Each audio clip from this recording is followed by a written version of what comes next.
வணக்கம். இன்னைக்கு லஞ்ச் பாக்ஸில் நம்ம பார்க்க போகிறது சப்பாத்தி ரோல்ஸ் தான். இந்த உள்ளே இருக்கிற ஸ்டஃபிங்கை நாம் டிசைனாக பண்ணி கொடுத்தா அதுதான் வெரைட்டி ஆஃப் லஞ்ச் பாக்ஸ்.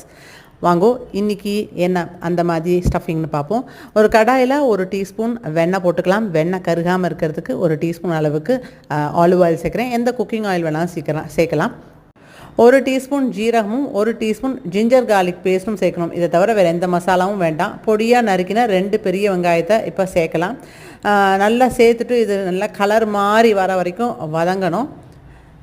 இந்த அளவுக்கு கலர் மாதிரி வந்த உடனே ஒரு தக்காளியை பொடியாக நறுக்கி இப்போ சேர்க்கலாம். தக்காளியும் நல்லா வதங்கி வரணும்.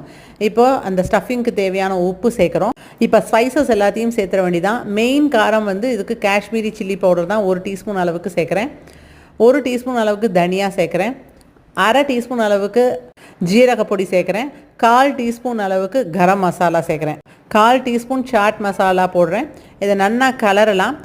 கேஸை சிம்மில் வச்சுக்கணும், தண்ணி விடக்கூடாது. ஏன்னா ஸ்டஃபிங் குழகுழன்னு இருந்தால் நம்ம ரோல் பண்ண முடியாது சப்பாத்தி. இப்போ 1 டீஸ்பூன் கசூரி மேத்தியும் மேலே தூவிடலாம் வாசனைக்கு.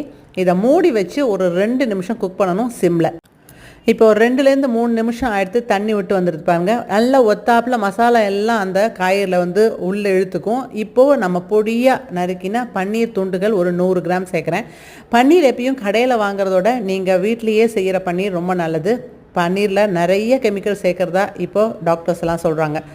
அதுலேருந்து நான் வெளியில் பன்னீர் வாங்குறதையே நிறுத்தியாச்சு. இப்போ திரும்பவும் இது கொஞ்சம் வதங்கணும். மூடி போட்டு சிம்மில் 2 நிமிஷம் வதங்கலாம். இப்போ 2 நிமிஷம் ஆகிடுத்து.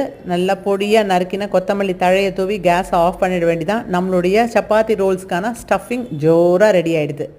சப்பாத்தி இட்டு அதுக்குள்ளே ரோல் பண்ணுற வரைக்கும் இதை மூடி வைக்கணும். அப்போ தான் ஃப்ளேவர் வெளில போகாமல் இருக்கும். அடுத்து சப்பாத்திகளை எப்பயும் போல் இட்டுக்கலாம்.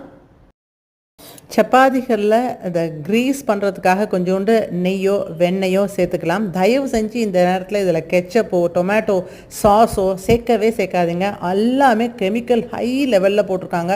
தயவு செஞ்சு அதை குழந்தைகளுக்கு டெய்லி பாக்ஸில் கொடுக்காதீங்க. இதை ஒன்லி க்ரீஸிங்க்கு நம்ம பட்டர் வச்சாலே போகிறோம்.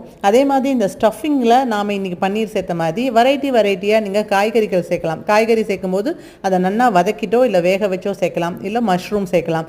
இதுதான் நம்ம டெய்லி அவங்களுக்கு கொடுக்குற வெரைட்டிஸாக இருக்கணும். எல்லாமே ஹோம்மேடாக இருந்ததுன்னா நம்ம குழந்தைகளுக்கு ஆரோக்கியம் மேம்பட்டு இருக்கும். அதேமாதிரி அடிக்கடி உடம்புக்கு வராமையும் இருக்கும். இதே மாதிரி இன்னொரு அழகான லஞ்ச் சீரியஸில் உங்களை சந்திக்கிறேன். பாய்.